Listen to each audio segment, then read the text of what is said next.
They arrested a female Navy commander. Then an admiral entered and froze when he saw her tattoos. She waited quietly in the crowded lobby of the naval base's administrative office, clutching a worn duffel bag and avoiding the curious stares. Without warning, officers approached and placed handcuffs on her wrists. No clear charges, no explanation given. A female Navy commander, suddenly treated like a common suspect. The tension was thick as she was escorted through the building, whispers spreading among the staff. The routine proceedings took an unexpected turn when the heavy doors swung open and a high-ranking admiral entered the room, his eyes immediately drawn to the faded trident tattoo peeking beneath her sleeve. Silence fell like a weight as he paused, recognizing the symbol and the woman from a past shrouded in classified missions and sacrifice. In that instant, everything changed about the quiet commander they thought they knew. The truth behind her service was about to come to light, rewriting her story forever. And before I forget, let us know in the comments where you're watching from. And if you're new here, consider subscribing to our channel so you don't miss tomorrow's special video. I guarantee you won't want to miss it. The line at the naval base checkpoint moved slowly. A heat shimmer hovered above the asphalt, and the only sounds were the hum of idling engines and the bark of boots on concrete. She stood beside a worn navy blue sedan with civilian plates, her hands calm at her sides. Faded gray cargo pants, standard issue boots, scuffed but clean. A plain gray t-shirt stretched softly across her shoulders, short sleeves hiding most of the scars, but not all. Her hair was pulled into a tight bun, strands graying at the temples, though she couldn't be older than 30. She wore no rank, no insignia, no name tag. To the young gate officer, she looked like a contractor, maybe logistics. Not worth a second thought, until she reached for her duffel bag. "Ma'am, I'll need to see base credentials," he said, trying to sound firm. She offered a small nod and pulled a leather folder from the bag. Thick, weathered. She held it out. Not aggressively, not apologetically, just steady. The officer frowned. His name tag read Dawson. He opened the folder and blinked. "Ma'am, this ID's outdated. Expired. And it says you're a commander?" She didn't speak. Her expression didn't shift. He swallowed and straightened his shoulders, posture stiffening with protocol he hadn't earned yet. "I'm sorry, but I'm going to need you to step out of the vehicle." Around them, the checkpoint buzzed with quiet activity, Marines watching from shaded posts, other drivers peering through windshields. No one knew her. No one intervened. She stepped out without a word. 2 military police approached. Young, polite, but clearly uncertain. They flanked her loosely as Officer Dawson gestured toward her car. "Do you have any weapons, ma'am?" She nodded once. "In the trunk. Secured." They opened it. Inside, a single long black case with a combination lock, her duffel bag, and a neatly folded desert camo jacket. The case looked like it hadn't been touched in years, but the jacket was immaculate. Dawson exchanged glances with the MPs. One of them, Rodriguez, opened the duffel. There were no explosives, no classified materials, just spare fatigues, a toothbrush, a folded flag, and a worn paperback copy of the things they carried, the title nearly rubbed off from use. Dawson tapped his comms. "We've got a possible ID fraud at Gate 2. Civilian claiming rank. Base commander may need to be notified." She said nothing. Rodriguez glanced at her again, eyes drifting down her arm where the sleeve had risen slightly. There, just above her elbow, something dark, old ink, curled into view. A tactical insignia he didn't recognize. "Ma'am," he asked, quieter now. "Where do you serve?" She looked him in the eye. Her voice was quiet, level. "Ramadi." Then Bagram. Then off books. The way she said it made the silence around her stretch just a bit longer. But Dawson was already lifting his hand. "Commander or not, you're unauthorized. Hands behind your back, ma'am." She complied without flinching. As they cuffed her, no one saw the silent exchange between 2 older men at a nearby watchtower. One of them, silver-haired and motionless, narrowed his eyes. He had seen that tattoo once before, under different light, different war, and he was already moving. The cuffs were snug, not painful, not insulting. Just protocol, applied blindly. The woman in gray didn't resist. She didn't explain. Her face remained unreadable as the MPs gently guided her toward the holding office beside the checkpoint. A prefab building with flickering fluorescent lights and a stained coffee machine humming in the corner. Inside, a young sergeant named Kelso glanced up from behind the desk. He looked barely 22. His eyes moved from the cuffs to her face, then down to the open folder Dawson was now holding. "Who is she?" "Claims to be a Navy commander," Dawson said. "But the ID's expired. No recent activity in the system. No appointment, no clearance." Kelso raised a brow, then tilted the folder toward himself. "Commander V. Rains," he read aloud. "No middle name." "V is the middle name," she said quietly. Dawson gave her a glance, surprised she finally spoke. Kelso kept flipping through the folder, then paused. Something about the texture of the page had changed. There was a second layer, a laminated insert, tucked behind the standard ID. It wasn't visible at first. He slid it out. The background wasn't blue. It was matte black, embossed. Kelso's mouth opened slightly. "Where did you get this?" he asked, softer now. She didn't answer. Dawson took it from his hand and frowned. "What is it?" Kelso swallowed. "This is JSOC clearance. Tier 1. But this kind of badge, it's not issued unless..." "Unless what?" He didn't finish. Dawson laughed nervously. "Outdated or not, she doesn't have orders." "So, what?" She was important. Behind them, the door swung open. A quiet breeze moved in first. Then came the sound of deliberate footsteps, the kind that didn't hurry but never wasted time. The man who entered didn't announce himself. He didn't need to. Rear Admiral Leon Mercer was a legend across 3 oceans. Combat decorated. Black shoes always polished. Suit perfectly creased. And today, something in his expression looked heavier than usual, as if he'd just been pulled from a memory that hadn't faded. His gaze went past Dawson, past Kelso, straight to her. His steps slowed, then stopped. He looked at her hands. The cuffs, the duffel bag on the table, the old folder still open, and finally, at the faded ink on her arm. For 3 full seconds, no one spoke. Then, softly, almost a whisper, he said, "Verity." The entire room turned. Her expression didn't change, but something behind her eyes flickered. Recognition, maybe even regret. "Sir," she said simply. The Admiral exhaled once, deep and slow, as if trying to measure how much he should say. His voice, when it came, was barely louder than hers. "Who put cuffs on her?" Dawson stepped forward. "Sir, we had no way to confirm. I didn't ask for excuses." His voice didn't rise. It didn't need to. "Unlock them. Now." Rodriguez moved first, keys already in hand. As the cuffs clicked open, the room went so quiet the air conditioner hum became deafening. The Admiral stepped forward, not to embrace her, not even to shake her hand. He simply looked down at the exposed ink on her arm, a black trident with 2 coordinates etched beneath. Then he spoke again, this time not to her, but to the room. "Do any of you know what that tattoo means?" Blank stares. A pause.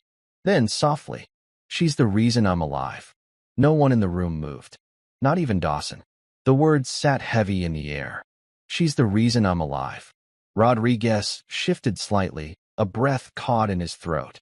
Kelso looked down at the black laminated insert again, now understanding why it didn't scan. It wasn't made for databases. It was made for ghosts. Admiral Mercer's gaze lingered on the coordinates inked beneath the trident. Barely legible now, weathered from sun and time, but to him, they might as well have been burned into stone. He didn't ask if they were real. He already knew. "Afghanistan?" Kelso asked softly. The Admiral turned to him. "South of Kamdesh," he said. "A covert recovery op October. 12 years ago. It never made the reports." He looked back at her. She walked 5 days through enemy terrain with 3 wounded operators strapped to a makeshift sled. No air support. No backup. Only a sat phone with dying batteries and her rifle. Verity said nothing. She didn't need to. Rodriguez looked at her differently now, not with awe, but with something deeper. Reverence. He tried to imagine her in the mountains. Tired. Bleeding. Moving forward anyway.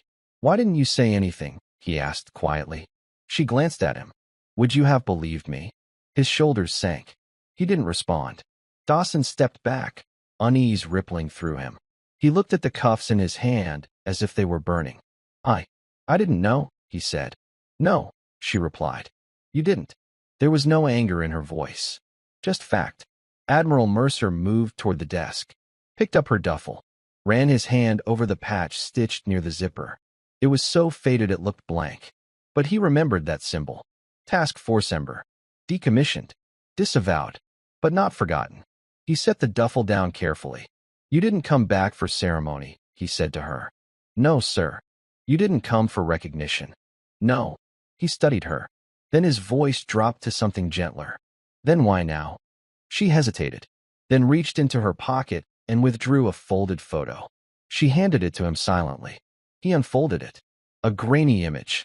A younger woman, same eyes, standing beside a flag-draped coffin. Behind her, a child held tight to her leg. This was my sister, Verity said, her voice steady. She died 2 months ago. Cancer. The Admiral blinked. She raised my niece while I was deployed. Every year. Every school pickup. Every scraped knee. She took a slow breath. Now there's no one left. Except me. The Admiral looked again at the photo. The child couldn't have been older than 6. Big eyes. Holding a dog tag like a talisman. Verity continued, her voice quieter now. She's waiting at the visitor center. They wouldn't let her on base. Admiral Mercer straightened. She'll be brought in immediately. And you, he turned to the room, will treat this commander with the respect owed to her. No one speaks her name without standing first. Understood. The room murmured a stunned, yes, sir. Verity turned her face away slightly, not to hide emotion, just to breathe. The base visitor center sat at the edge of the perimeter wall, a glass and concrete structure trying too hard to feel warm. Inside, the walls were lined with outdated posters about enlistment benefits, faded plaques from forgotten deployments, and a vending machine that only half worked. In the back corner, a girl sat with her legs tucked up in a vinyl chair far too big for her. 10 years old, maybe 11. Small frame, dark hair in a messy ponytail. A canvas backpack rested on the floor beside her feet, its zipper half open, revealing a dog-eared graphic novel and a folded American flag. She wore a hoodie that swallowed her shoulders. Across the front, in peeling letters, Navy Brat, a hand-me-down from an older cousin. No one had talked to her in over an hour. The receptionist had offered her a juice box. She said thank you. She hadn't touched it. Then came the knock, deliberate, not rushed. Admiral Mercer stepped through the door, his white uniform a sharp contrast against the beige walls. 2 MPs followed behind, but their posture was relaxed now. Respectful. The girl looked up, cautious. The Admiral stopped a few feet away. You must be Lily. She nodded, uncertain. Yes, sir. I'm Admiral Mercer. I served with your aunt. He crouched slightly to meet her eyes. She's here now. Something flickered in the girl's expression, a hesitation trying not to be hope. She's really here? She is. And she asked me to come get you. Lily stood quickly, shouldering her bag. Is she in trouble? Mercer smiled gently. Not anymore. He offered his hand. She didn't take it. Not out of rudeness, just instinct. But she followed him. As they walked through the gate, a few enlisted men glanced their way. Mercer didn't explain. Lily didn't ask questions. But when they passed through the checkpoint and the girl saw her aunt, standing tall, hands clasped behind her back, she broke into a run. Verity bent low as Lily crashed into her. It wasn't a long embrace. It didn't need to be. It held everything. When they pulled apart, Lily whispered, I waited. I know, Verity said. Her hand rested on the girl's head a moment longer. Then she stood straight again. Admiral Mercer watched the exchange, arms folded. Something about Verity's posture had shifted, not defensive anymore. Just grounded. You're staying for a while, he said. It wasn't a question. Verity looked at her niece. She needs stability, a routine, and answers. And what about you? She met his gaze. I've had enough silence. Mercer nodded slowly. I've seen your file, Verity. The redacted one. Not many could carry what you carried and still walk upright. She looked down briefly, then back up. You only bend when you forget why you stood up in the first place. He almost smiled. Almost. Come with me, he said. There's someone you should meet. She glanced at Lily. She can come, too, Mercer added. Verity nodded once. And together, they walked deeper into the base, into a past not yet finished. They walked in silence past the admin buildings and motor pool, past the chow hall and the rows of parked Humvees that hadn't moved in weeks. Marines glanced up as they passed, some recognizing the Admiral, none recognizing her. But Verity's eyes scanned every corner, every alley. Even now, especially now, she moved like someone trained to survive ambush. They stopped at a squat, concrete building near the old comms tower. No signs, no cameras, just a fingerprint scanner and a faded keypad. Admiral Mercer keyed in a code and pressed his thumb to the glass. The lock clicked. The door opened. He stepped inside. Verity followed, with Lily at her side, her small hand still holding tight to Verity's cargo pants. The hallway inside was cold, clean, fluorescent lit, the kind of sterile that feels like secrets. At the end of the corridor, the Admiral paused in front of a steel door with no handle. This room, he said quietly, is not on any tour. He tapped another code. The door opened with a hiss. Inside, the lights came on slowly, motion-triggered. The room was quiet, almost reverent. Along the walls were plaques. Bronze. No names. Just call signs, operations, mission dates. Some bore nothing at all. In the center, mounted under glass, was a large steel panel, pockmarked, scarred, slightly burned. Verity stopped in front of it. Her hand moved instinctively to her ribs. She remembered the sound of the bullet that had torn through it, the heat, the silence afterward. Mercer watched her.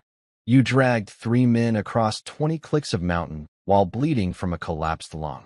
I dragged 4, she corrected softly. Only 3 made it. Lily looked up at her aunt. Verity didn't hide the memory. She didn't sugarcoat it. But she didn't linger, either. Why bring me here? She asked. Mercer gestured to the plaques. You're not listed. Anywhere. She nodded. I know. You should be. Verity turned. I gave that up when I signed the final op. You were ordered not to speak of it. That doesn't mean it didn't happen. She didn't respond. But Lily did. Her voice, barely a whisper. You save people? Verity knelt, slowly, looked her niece in the eyes. Yes, she said. Did they say thank you? She smiled faintly. Not all of them. Some couldn't. Some didn't know. Lily thought about that.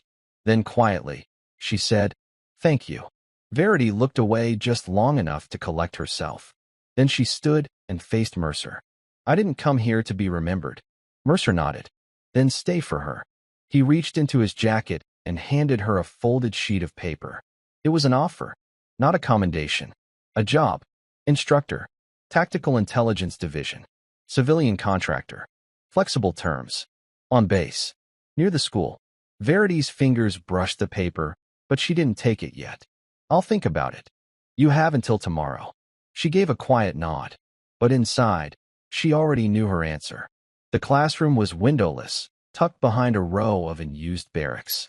It smelled faintly of gun oil and chalk, an odd combination that somehow fit. No fanfare greeted her first day. She arrived early, wore a plain black tactical shirt and neutral slacks. No insignia, no name tag, just her duffel bag, and a presence no one could explain. The young recruits were already waiting, 20 of them, seated in perfect rows. All had passed the minimums. Most were eager. A few looked cocky. One smirked when she entered. No one stood. She didn't ask them to. Instead, she set a single item on the desk in front of her, a thick binder marked redacted in bold stencil. Then she wrote her name on the board. Commander V. Rains, Ret.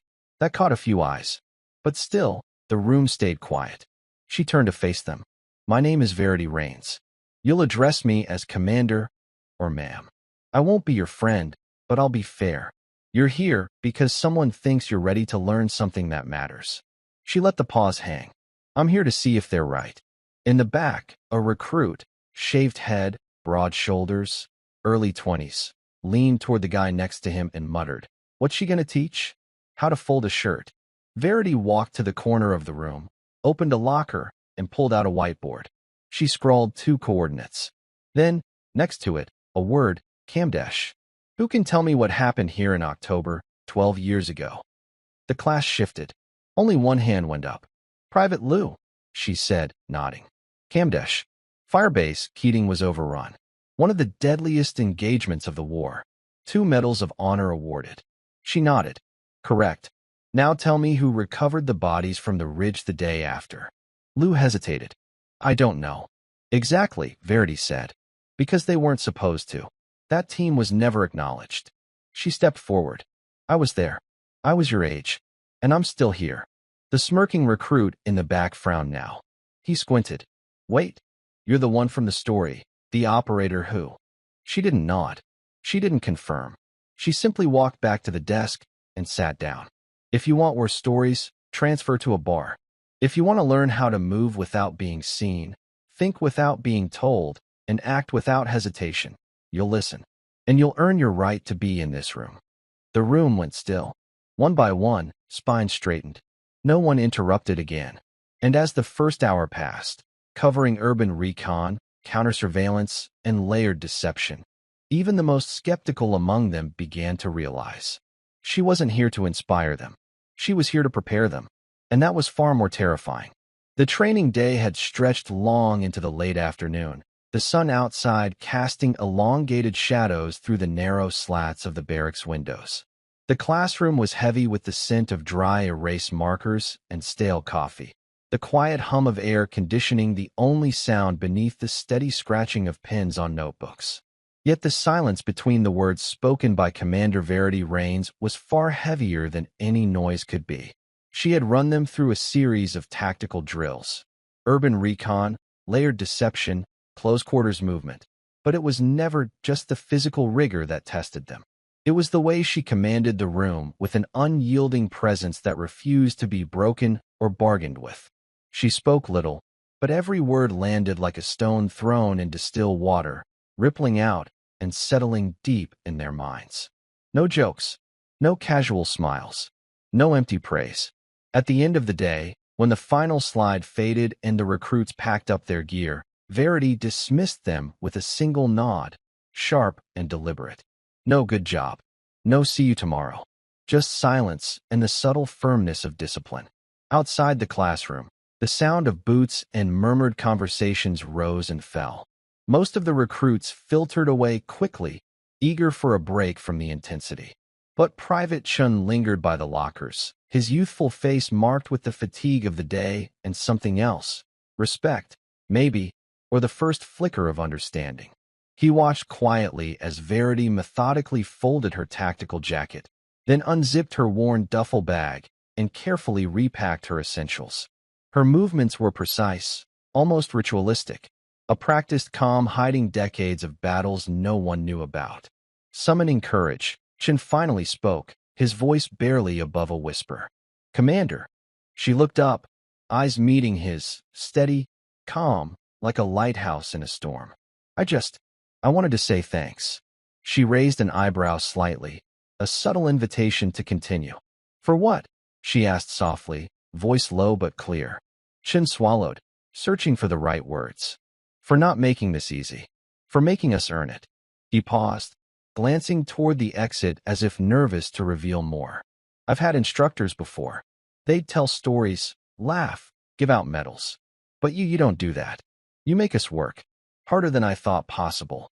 Her lips lifted just a fraction, a small, genuine smile, rare and fleeting. That's the point, she said quietly. I'm not here to entertain. I'm here to prepare you. If you waste that, you waste your own life. Chin nodded solemnly, taking a step back as if afraid to break the fragile moment. Verity hoisted her bag over her shoulder, turned, and walked down the empty corridor. Her footsteps echoed softly, a steady beat of discipline and resilience. At the end of the hall, a door creaked open, a room that had long become her refuge from the noise. Inside, the air smelled of aged paper and dust, faintly mingled with the faint trace of gun oil, memories trapped in scent. She approached a worn desk where an old leather-bound journal lay waiting. The cover was cracked and softened from years of use, the pages thick with inked notes, coordinates, sketches of terrain, and lists of names, ghosts of missions long past. Her fingers traced the edges tenderly, a silent conversation with her past. One page held a faded photograph taped carefully, a younger Verity, dressed in full combat gear, standing side by side with two men. Their faces were grim but hopeful, eyes reflecting the weight of their shared burden. The photo was worn at the edges, as if touched often, a talisman against forgetting. She sighed, the breath soft but heavy, and closed the journal gently. No words escaped her lips, just the quiet weight of history. The morning sun cast a soft, golden light over the sprawling naval base, illuminating the rows of buildings and the neatly trimmed parade grounds. The air was crisp, filled with the faint scent of pine and dust, carrying a subtle promise of a new day. Verity stood near the edge of the training field, her arms folded across her chest as she watched the recruits assemble. Their faces were young, eager, but untouched by the heavy realities that she carried with her like shadows. Her jacket flapped gently in the breeze, revealing the faint outline of the black trident tattoo beneath her sleeve, a silent emblem of battles waged and sacrifices made far from the public eye. For a moment, Verity closed her eyes, the sounds of the present fading, replaced by the ghosts of the past, distant bursts of gunfire echoing across mountainous terrain, whispered names lost to the wind, and the weight of comrades she'd carried through unforgiving terrain. The memories were a quiet storm within her, ever present, yet always kept beneath the surface. They were the reason for her steel-calm exterior, the unspoken fuel behind every command and every measured word. A soft, deliberate knock on the door behind her pulled her back to the present. Without turning, she recognized the unmistakable gait of Admiral Leon Mercer as he stepped inside, hands clasped behind his back, his posture rigid but his eyes gentle. "Commander," he greeted softly, his voice cutting through the morning stillness. "There's someone here to see you." Verity turned slowly to see Lieutenant Marissa Hale standing in the doorway. The young intelligence officer looked tentative yet determined, her eyes reflecting a mix of professional respect and personal curiosity. Her posture suggested a soldier used to following orders but eager to understand the stories behind the classified files. "The Admiral mentioned you might have answers about the Bugram operation," Marissa began carefully. "I've been digging through the declassified documents. But everything is redacted, blacked out. It's like the mission never happened." Verity nodded, folding her hands behind her back. "Some truths aren't meant for the pages of history books," she said quietly. "Not because they aren't important, but because the wrong ears hearing them could cost lives." Marissa took a cautious step forward, lowering her voice to a near whisper. "There's a letter, Commander, sent from an operative in the field. The name's redacted, but the coordinates match the tattoo on your arm." Verity's gaze dropped to the spot beneath her sleeve. The faded black trident and the coordinates etched there were more than just ink. They were a map of survival and loss. Admiral Mercer cleared his throat, breaking the tension. "Truth is a double-edged sword," he said, voice steady but heavy with years of experience. "It's not always easy to face, but it's necessary, especially for those who serve and those who follow." The room seemed to hold its breath, the silence stretching, thick and reverent. No one dared break the quiet weight of what remained unsaid, stories buried beneath redactions, shadows of valor hidden from the public eye. Verity finally spoke, her voice measured and calm. "There are things I did during that operation, things I carried long after the guns fell silent. The cost was more than just blood. It was every moment I was absent, every promise I couldn't keep." She turned her gaze toward the recruits now running drills outside, their movements sharp and unbroken. "It's not the medals, or the stories told in bars, or the headlines that define us." She looked back at Marissa, her eyes softening with something almost like hope. "It's what we choose to do with the silence afterward, how we carry the burden, how we teach others to carry it." Marissa nodded, understanding deeper than words. "Then help me tell it, Commander. Help us bring their stories out of the shadows." Verity's lips parted in a small, genuine smile, the first warmth to touch her face in days. "Maybe it's finally time." The small conference room felt worlds away from the roar of the base and the drills on the parade ground. The low hum of the air conditioning mixed with the faint scratch of pens on paper. Walls were lined with maps dotted in red and blue markers, timelines, and cryptic notes from past missions. A whiteboard stood in the corner, cluttered with hastily scrawled dates and acronyms that only insiders understood. Verity sat opposite Marissa Hale, the young intelligence officer who had become her unexpected ally in uncovering the long-buried truths. A stack of documents was pushed across the table, some fresh, some yellowed with age, all marked with bold red stamps and ominous black bars where names and details had been deliberately erased. Marissa spoke quietly but with conviction. I managed to get some files declassified. It's not everything. Most of it is still redacted. But this is a start.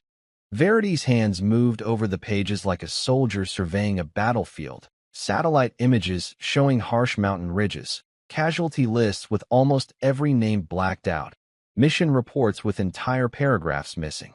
The silence between the two women was thick with the weight of what had been hidden.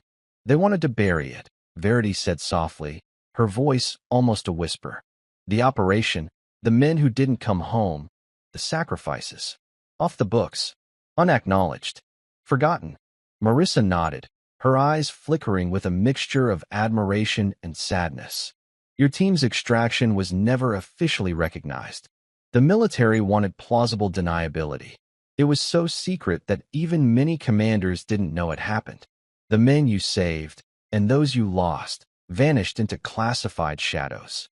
Verity closed her eyes briefly, the memories flooding back unbidden.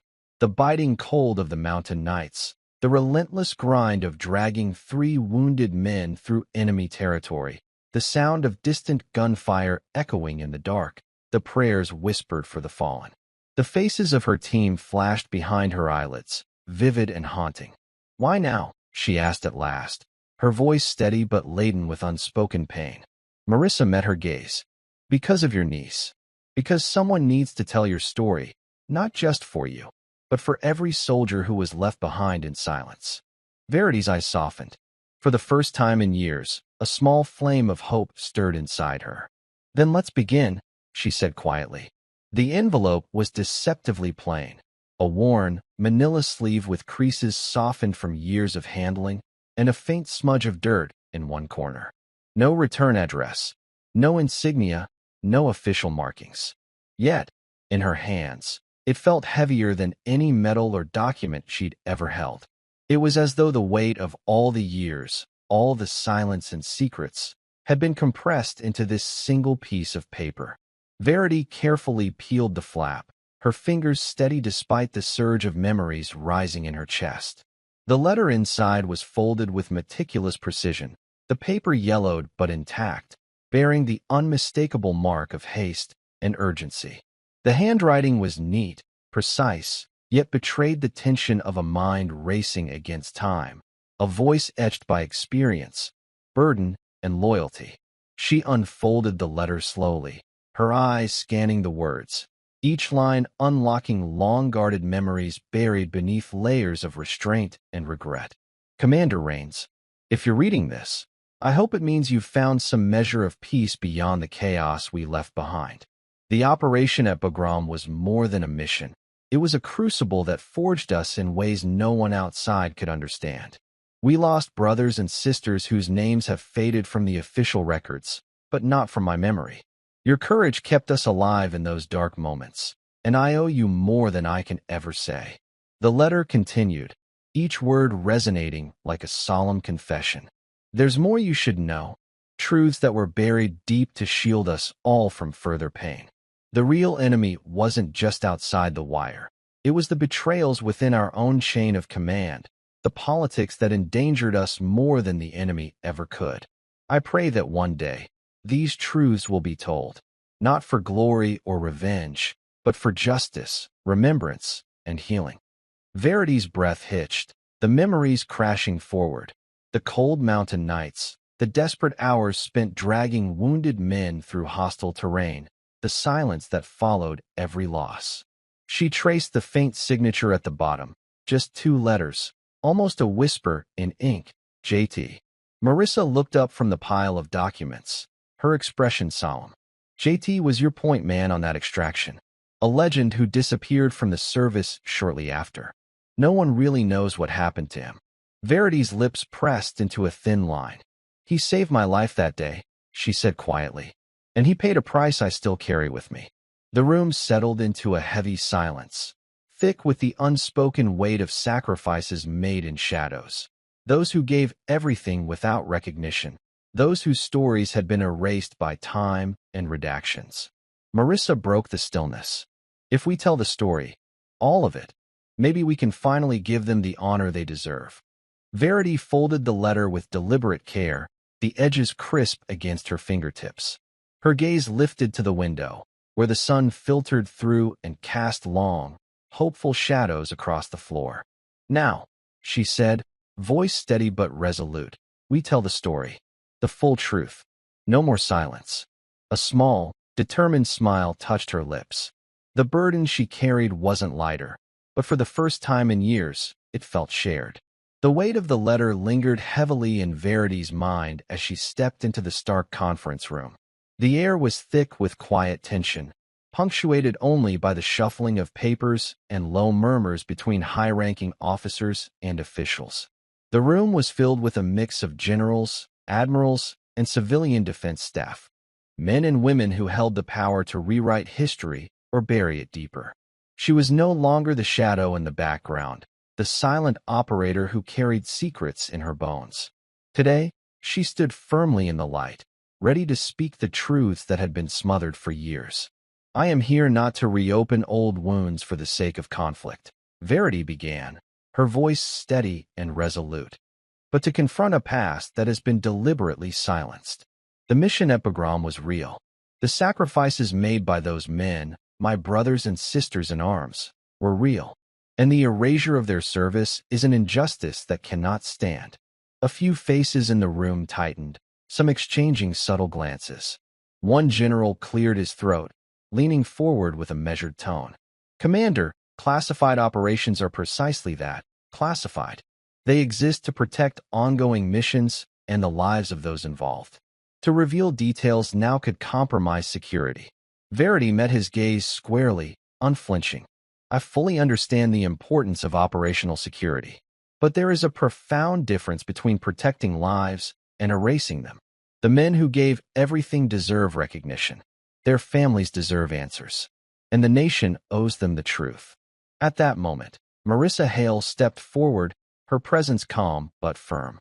We've gathered new evidence, communication logs, eyewitness accounts, and documents previously withheld from public and military archives. This is not speculation, it is fact. The time for transparency is now. A murmur spread through the room, some skeptical, some hopeful. Another voice challenged. What about the risks to personnel currently deployed? Could this jeopardize their safety? Verity's reply was unwavering. The only security we owe those who serve is honesty. Silence breeds resentment and dishonor. Truth is the foundation of trust. The room fell into a heavy silence, the kind that fills the space between words with meaning. Finally, the commanding officer nodded slowly. We will review this evidence thoroughly. Should it be verified, we will take appropriate steps to address the oversights. Verity allowed herself a quiet nod. This was not the end. It was not a victory, but it was a beginning, the first step toward justice and remembrance. The afternoon sun was fierce, casting sharp, dancing shadows across the firing range. The metallic clang of bullets striking steel rang out steadily as the recruits practiced their marksmanship. Sweat beaded on foreheads, and the air was thick with the scent of gunpowder and dust. Verity stood off to the side, arms crossed, eyes keenly observing every movement. The tattoo on her left shoulder, partially visible beneath her rolled-up sleeve, caught the glint of sunlight. It was a faded black trident, the iconic Navy SEAL insignia, its edges softened by years of sun, salt, and sweat. To the untrained eye, it was just a mark, but to those who knew, it was a living testament to battles fought in silence and shadows. Private Chun, the young recruit who had begun to see beyond the surface, stole a glance at the tattoo more than once. Eventually, during a quiet moment when the range was emptying, he approached her, his voice tentative yet respectful.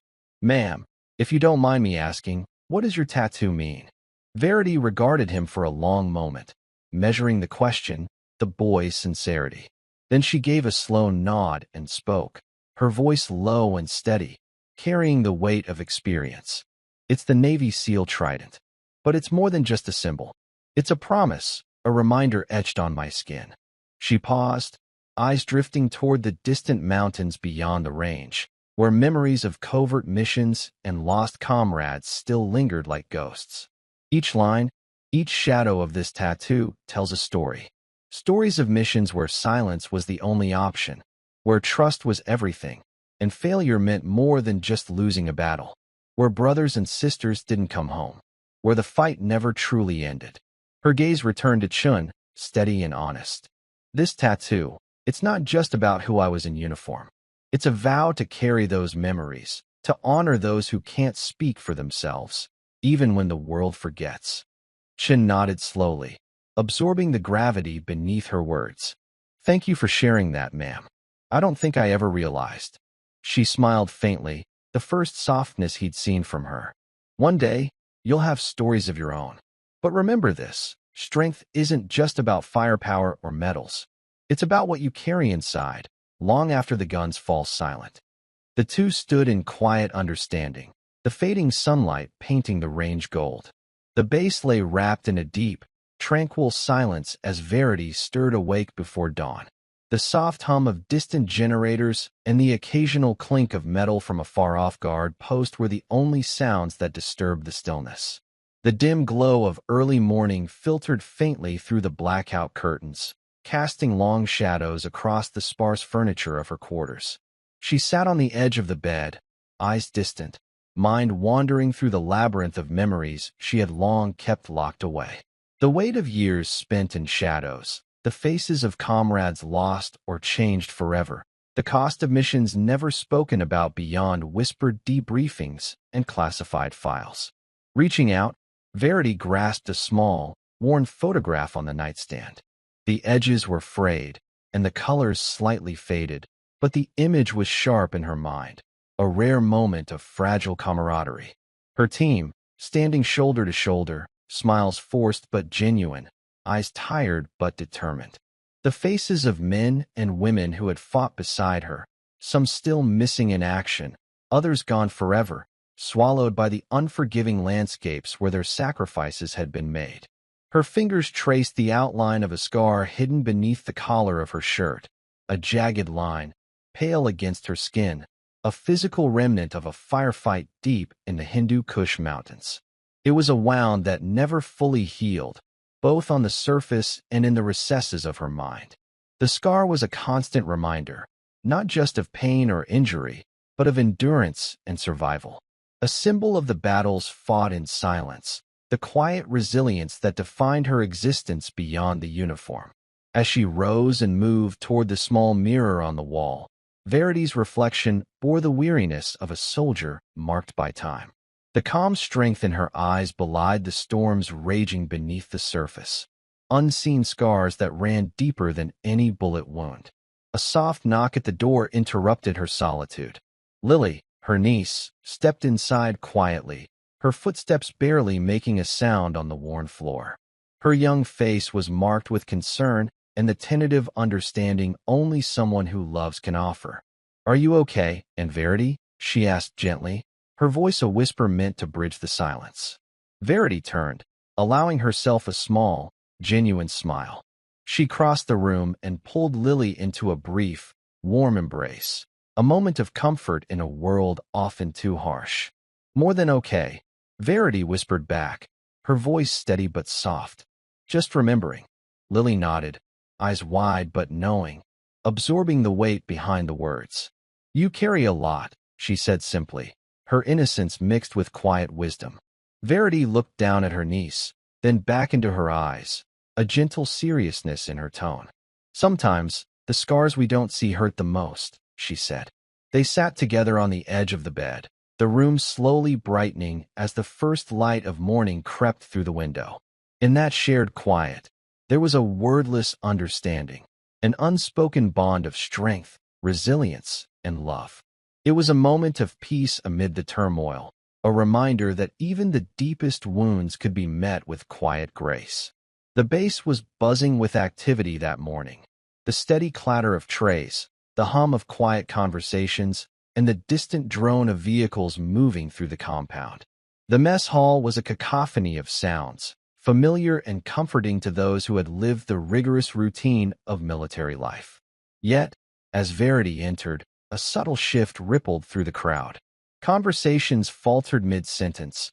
Eyes flickered toward her with a mix of curiosity, reverence, and something deeper, recognition. She moved with quiet purpose to a corner table, worn smooth by years of hands that had held coffee cups, shared stories, and made silent promises. The scarred wood beneath her fingertips was a testament to countless untold tales. Moments after she sat, Private Chun approached, his steps hesitant, the weight of unspoken words evident in his posture. "Commander," he said softly, balancing a tray loaded with food. "The others, they've been talking. About you. About the missions. The tattoo. The scars." Verity lifted her gaze, meeting his eyes directly, steady and calm, filled with the resolve forged from years of sacrifice. "They're beginning to understand," she replied quietly, her voice steady. "That there's always more beneath the surface than what meets the eye." Chin nodded, a flicker of admiration and newfound respect shining in his eyes. The young recruit, once tentative and uncertain, now carried a seed of understanding planted by her quiet strength. At that moment, Lieutenant Marissa Hale joined them, carrying a thick folder brimming with carefully compiled evidence. Her expression was serious but hopeful. "We've submitted the report to the higher-ups," she said quietly, lowering the folder onto the table. "The process has started. It won't be quick, but it's moving forward."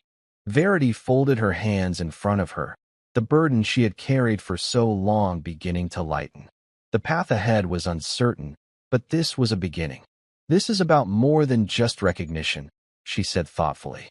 "It's about restoring honor to those who gave everything in silence, whose sacrifices were overlooked, and whose stories deserve to be told." Around them, the noise of the mess hall seemed to fade, as if the world itself had paused to acknowledge the weight of that truth. The moment hung heavy in the air, a silent acknowledgement of past pain, resilience, and hope for justice. The evening air was cool and still, carrying the faint scent of pine and distant earth. Verity stood alone on the balcony that overlooked the sprawling base, the vastness of the military installation stretching out beneath her like a silent city of memories. Twilight was settling in, the sky deepening from soft purples to the inky black of night, stars punctuating the horizon with cold, steady light. The hum of activity below had faded to a muted whisper, the distant sounds of vehicles returning to their quarters, the low murmur of voices winding down after a long day. But in the quiet that surrounded her, Verity's mind was anything but still. Her thoughts drifted through the tangled web of her past, the faces of comrades who had shared battles and burdens alike. Some were still out there, their fates unknown. Others had been lost, swallowed by the unforgiving landscapes they had fought in, their stories erased by time and secrecy. The weight of those memories pressed down on her shoulders like an invisible armor, heavy and unyielding. Yet beneath that weight, there was a steady flame, burning quietly, a resolve that refused to be extinguished. The soft sound of footsteps interrupted the stillness.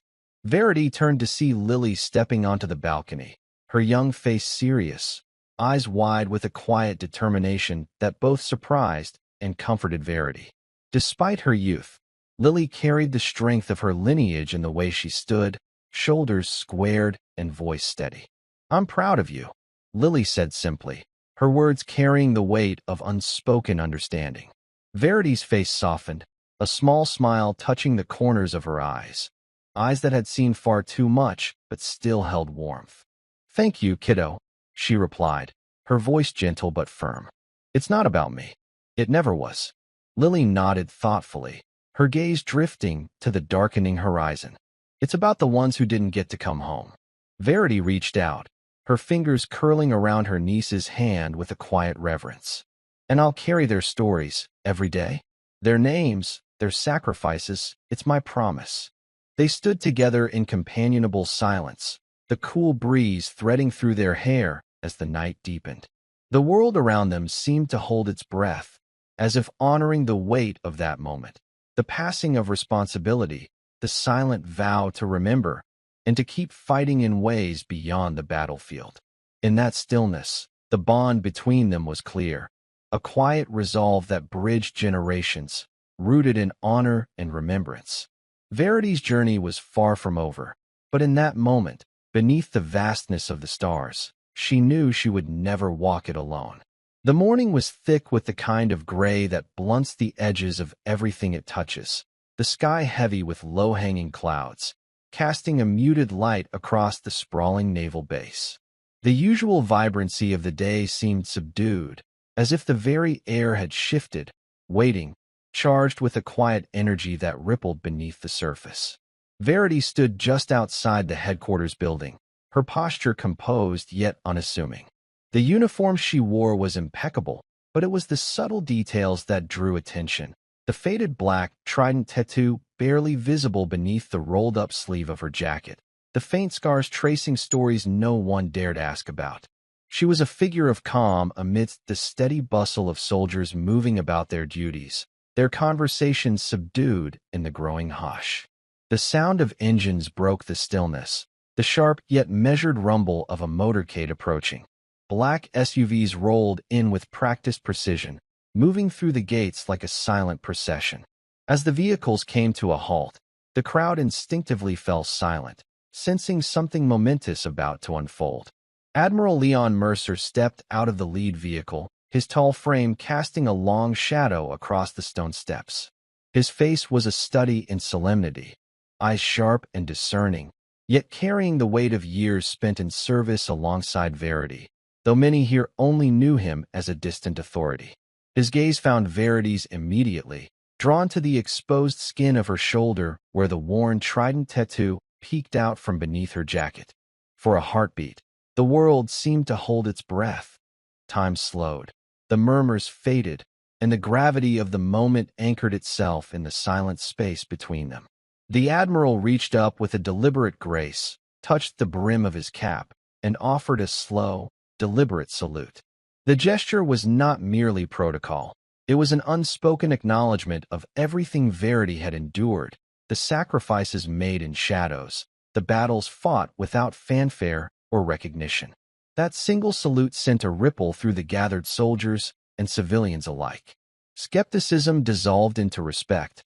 Whispers turned into nods of understanding. In that charged silence, the true measure of her service was finally seen and honored. Verity returned the salute with steady composure, her expression calm, but carrying the quiet dignity of a warrior who had borne her burdens in silence for far too long. There was no need for words or speeches. The moment spoke volumes without uttering a sound.